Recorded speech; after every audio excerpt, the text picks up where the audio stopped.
The car's engine roared as it raced down the empty streets of Miami. The bright lights of South Beach flickered in the distance, but none of that mattered. The man's eyes were fixed ahead, his grip tight on the steering wheel. Sweat soaked through his suit as he gripped the papers tightly in his other hand. He had one shot at this. Behind him, he could hear the sound of sirens. But they weren't for him. They were after something far bigger. He was too far ahead. The streets were empty. Miami was awake, but in a way it was still sleeping. The rush of adrenaline coursed through his veins. He knew what this meeting could mean. If he pulled it off, he would secure his place in this city forever. He was no stranger to risk. He had lived a lifetime of it. The man was a Venezuelan businessman, a child of the oil boom, a product of the wealth that flowed like rivers through his homeland. That wealth had built his empire. He glanced at the papers again. They were more than just documents. They were promises. A future. Miami had been calling him for years, offering opportunity, comfort, a place where the money could keep flowing. But now, as he drove through the streets of Miami, it felt like he was more than just a businessman. He was the future of this city. His phone buzzed. A message. He didn't look at it. He couldn't afford distractions. It was now or never. The deal he was about to make wasn't just about profit. It was about power. Miami had something he needed, and he had something it wanted. But there was one problem. If he failed, everything he had built would crumble. Venezuela's oil money had gotten him this far, but it was only worth something if he could lock in this final deal. If he couldn't, well, Miami would swallow him whole, just like it had swallowed so many before him. His heart raced as he turned the corner. It was a moment of life and death, but the stakes were even higher than he knew. To understand why this man was racing through the streets of Miami, you have to look back. Back to the moment when Venezuela became more than just a country. It became a source of wealth unlike any other in South America. In the 20th century, Venezuela discovered oil. Huge, rich deposits of it, sitting under the ground like a treasure chest waiting to be unlocked. The oil money flowed in waves, turning Venezuela into one of the richest countries in Latin America. The country was thriving. The streets were filled with luxury cars. The people had everything they wanted. And then, the wealth went beyond the country's borders. The oil made people rich, really rich. Entire families found themselves with money they couldn't spend fast enough. Some of them decided to leave Venezuela. They took their wealth, packed their bags, and moved to Miami. Miami was different back then. It wasn't the glittering, neon-filled city it is now. It was a city on the rise, still finding its footing. But it had something that Venezuela didn't: the promise of a new life. The rich Venezuelans brought with them more than just their money. They brought their dreams. Miami became their playground. They bought homes in places like Coral Gables and Brickell. They invested in businesses. They built shopping centers, hotels, and office buildings. It wasn't just the money that built Miami, it was the people. They injected the city with cash, but also with culture. They turned Miami into the Latin American capital of the United States. While New York had its skyscrapers and LA had its glitz, Miami had something else. It had the heartbeat of Latin America. But this didn't happen by accident. It was no coincidence that Miami and Venezuela grew together. The city's growth was tied directly to the rise of Venezuela's oil wealth. Miami's skyline was being shaped by Venezuelan hands, even if those hands never appeared on the front pages of the newspapers.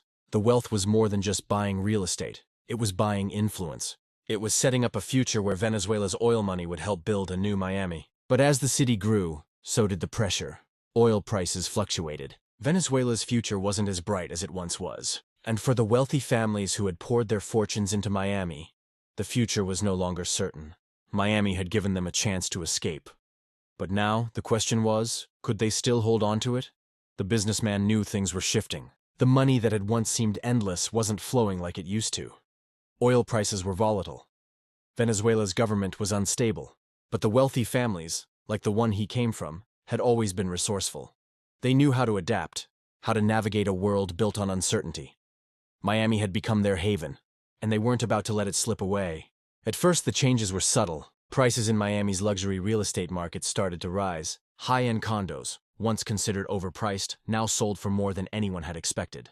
The man couldn't ignore it. He could feel the pulse of the city changing. It wasn't just the oil money that was at risk. It was their influence. But then, everything changed. A shift in Venezuela's government sent shockwaves through the elite. The country's leadership began to lean towards socialism, squeezing the wealth out of the hands of the few. The once mighty oil empire was crumbling. Families who had flourished from the black gold were now facing the very real possibility that their wealth would be nationalized, confiscated, or destroyed. The businessman, like so many others, began to feel the weight of uncertainty. His family's assets, once untouchable, were now in danger. And Miami had always been his escape, his sanctuary. But if the money stopped flowing, if the oil dried up, what would happen to Miami? He wasn't the only one asking these questions. As the situation in Venezuela worsened, more and more of his countrymen began to flood into Miami. The city's streets, once welcoming, began to feel crowded. There were too many investors and not enough opportunities. The influx of Venezuelan money had built the city, but now it was becoming a pressure cooker. Real estate prices soared to ridiculous heights. The skyline changed, but not in the way people had imagined. Miami's luxury homes, once signs of prestige, now seemed like ticking time bombs. What if the market collapsed? What if the dream that the Venezuelans had built was just an illusion? As the years passed, the businessman began to see the cracks in the system. The deals that had seemed so promising, so safe, suddenly didn't feel that way. One by one, his friends started to back out of investments, pulling their money from the real estate market. They said it was just a precaution, but he knew better. They were scared. Then, the tipping point came. It was one small mistake. The businessman had missed an important meeting with a key developer. By the time he managed to reach out, the deal had already been signed. Another investor had taken his place, an outsider. Someone who wasn't from Venezuela. Someone who didn't understand the rules the way he did. It was a wake-up call. The world he had known, the world that had been built by oil money, was crumbling. But it wasn't just him who felt it. Miami's real estate market, once a glittering symbol of wealth and prosperity, was beginning to falter. The signs were all there. Miami was changing, and not for the better. Nobody saw what was coming next. As the economy in Venezuela continued to spiral downward, more and more families left the country.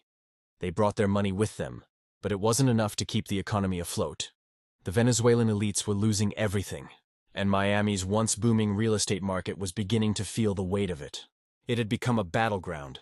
The foreign money that had been welcomed with open arms was now causing the very crisis that threatened to destroy everything the Venezuelans had built. The businessman's phone buzzed again, this time with a news alert. Venezuelan elite abandon Miami as oil prices plummet. The headline hit hard. It wasn't just him, it was happening to everyone.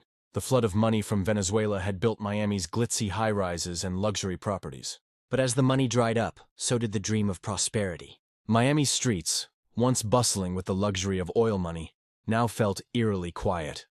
The rush of new investments had slowed. Families who had lived in the most expensive neighborhoods were being forced out, unable to keep up with the falling property values. It was the beginning of the end. For the businessman, the world was crumbling. He watched as other wealthy families did what he had once believed to be impossible. They were pulling their money out of Miami, returning to Venezuela, trying to salvage whatever they could before it was too late. But there was one thing he hadn't expected. His empire was falling, but the city was rising. Miami wasn't going to stay down for long. In the middle of the chaos, a new wave of investors began to arrive. People from other parts of Latin America, Colombia, Argentina, even Mexico, started to pour into the city, eager to get in on the action. The businessman knew the game had changed. His money, his empire, it wasn't enough to hold on to Miami. The city was too powerful, too resilient. Miami had been built on the backs of many, not just Venezuela's oil money.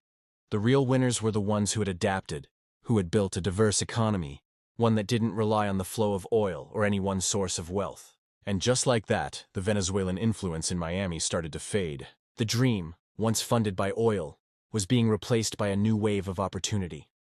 When the dust finally settled, Miami had survived. The real estate market recovered. The luxury condos and beachfront homes still stood tall. But the city was no longer the same. It had transformed. It had become something more than just a playground for the wealthy Venezuelans who had built it. The businessman, standing at the window of what used to be his office, looked out over the skyline.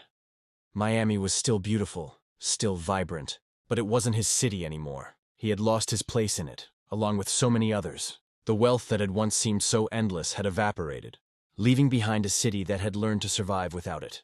The lesson was clear. Miami's growth, fueled by Venezuelan oil money, had always been fragile. But the true strength of the city lay in its ability to adapt, to reinvent itself, to survive when everything seemed to fall apart. Miami had lived through its boom, its crash, and its rebirth, and it would continue to thrive, as long as it could adapt to whatever came next. And so, as the businessman turned away from the window and walked out the door, One final thought echoed in his mind. The city may change, but it always survives. It always comes back.